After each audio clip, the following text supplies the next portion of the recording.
राधे राधे, जय श्री कृष्णा। कैसे हैं आप सब? आशा करती हूँ आप सब स्वस्थ होंगे। स्वागत है दोस्तों आपके अपने चैनल कृष्णा सखी मलिका में। तो दोस्तों, जो आज मैं वीडियो बनाने जा रही हूँ वो वीडियो है हमारी सुबह की दिनचर्या लड्डू गोपाल जी के साथ, कि किस तरह से हम जब लड्डू गोपाल को सुबह निद्रा से उठाते हैं तो सबसे पहले क्या करते हैं, कैसे किस तरह से उनको हम निद्रा से हमें भगवान लड्डू गोपाल को उठाना चाहिए। क्योंकि भगवान जो होते हैं ना दोस्तों, बाल रूप में होते हैं लड्डू गोपाल, और उनको बिल्कुल उसी तरह से उठाना चाहिए जैसे कि हम अपने बच्चों को उठाते हैं।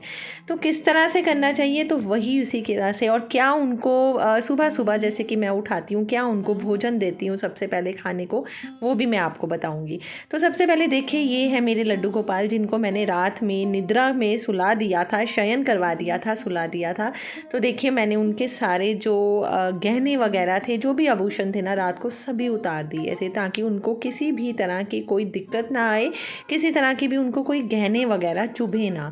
तो देखिए, सबसे पहले जब आप उनको उठाएं ना, तो थोड़ा सा 3 बार घंटी ज़रूर बजा लें और उसके बाद बड़े प्यार से उनको सहलाइए। जैसे कि बच्चों को हम उठाते हैं ना, धीरे धीरे उनको सहलाते हैं, उनकी पीठ पे हाथ फेरते हैं, तो इसी तरह से उठाकर जहाँ पे आपने उनको सुलाया है ना, उसी जगह पे ही उनको बिठा दीजिए। अभी उनको आसन, जो उनका आसन है वहाँ पे मत बिठाइए, एकदम जहाँ पे जिस बिस्तर पे, जिस बेड पे आपने उनको सुलाया है वहीं पे इनको आराम से बिठा दीजिए।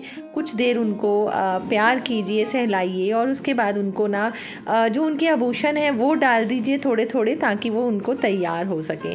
लड्डू गोपाल जी को दोस्तों सुबह सुबह एकदम नहीं स्नान करवाना चाहिए, बाल रूप में होने के कारण उनको ठंड लग सकती है।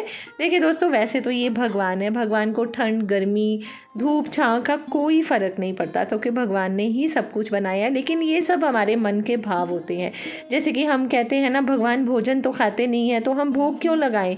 भोग लगाने का मतलब ये नहीं होता कि भगवान उस भोजन को खाएंगे, लेकिन भगवान हमारे मन के भाव देखते हैं, और जब हम उस भोग को भगवान के आगे रखते हैं तो भगवान उस भोग पे अपनी दृष्टि डालते हैं, जिससे वह भोग पवित्र हो जाता है और हमारे अंदर जाता है, तो वो आशीर्वाद के रूप में प्रसाद बन जाता है हमारे लिए। तो ये मन के भाव है जो हर कोई नहीं समझ सकता, और बहुत लोग समझते भी हैं, ऐसी बात नहीं है।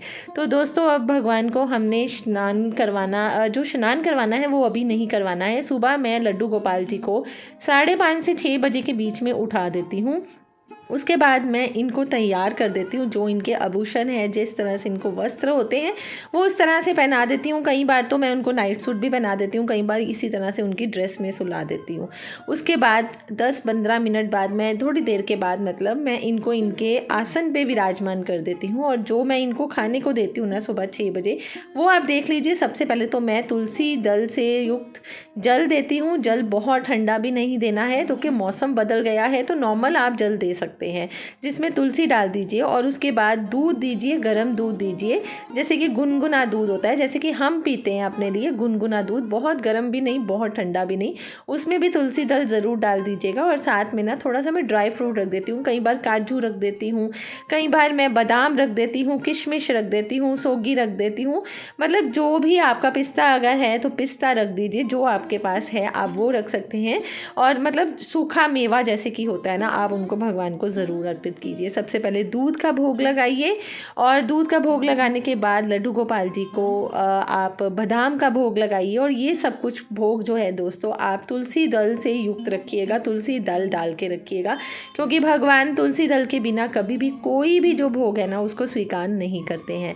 तो इस तरह से मेरे पास एक छोटे से भी लड्डू गोपाल हैं, वो मतलब अष्ट धातु के तो या पंच धातु के तो नहीं है, फाइबर के हैं, तो उनको भी मैं लड्डू गोपाल जी के साथ ही सुला देती हूँ रात के समय। और साथ में उनको भी भोग लगाती हूँ, जो सुबह लड्डू गोपाल जी को दूध और बादाम का भोग देती हूँ, उसी तरह उनको भी देती हूँ, छोटे लड्डू गोपाल जी को।